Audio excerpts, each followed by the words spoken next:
બનાસકાંઠા જિલ્લાના દાંતા તાલુકામાં અંબાજી નજીક કોટેશ્વર ખાતે પવિત્ર સરસ્વતી કુંડના કિનારે દર વર્ષે ફાગણ વદ તેરસના દિવસે ઐતિહાસિક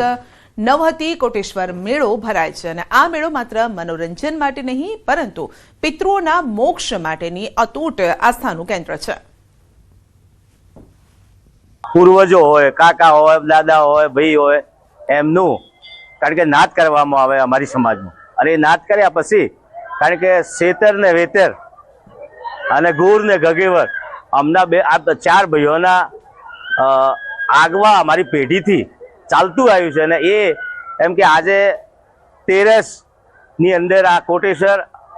ની અંદર હાડ ઘોળવામાં આવે છે। 2 દિવસ રાત અને દિવસ ભરાતો હતો। હવે એક જ દિવસની અંદર આ મેળો પૂર્ણ કરવામાં આવે છે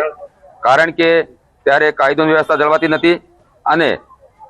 ખૂન મરકીઓ થતી હતી, તોફાનો થતા હતા, લૂંટફાટ થતી હતી અને અમારા જે સમાજના નિયમો છે એ જળવાતા નતા અને હિન્દુ ધર્મને નુકસાન થાય એવું હતું। મેળાઓ તો અનેક જોયા છે અને મેળામાં છે ઉત્સાહ અને શોખ મગ્ન મનાતું હોય છે, પણ અંબાજી ખાતે કોટેશ્વરનો ભરાતો આ નવહતીનો મેળો એક અનોખો મેળો છે। આ એક શોકનો મેળો છે કે જ્યાં સામૂહિકમાં એક અસ્થિ વિસર્જન કરવામાં આવે છે અને ચોક્કસપણે આપને બતાવીશ કે વર્ષ દરમિયાન કોઈ પણ આદિવાસી સમાજના ઘરમાં કોઈ પણ વ્યક્તિ મૃત્યુ પામી હોય તો ફૂલ પોતાના ઘરમાં મૂકી રાખતા હોય છે અને જ્યારે આ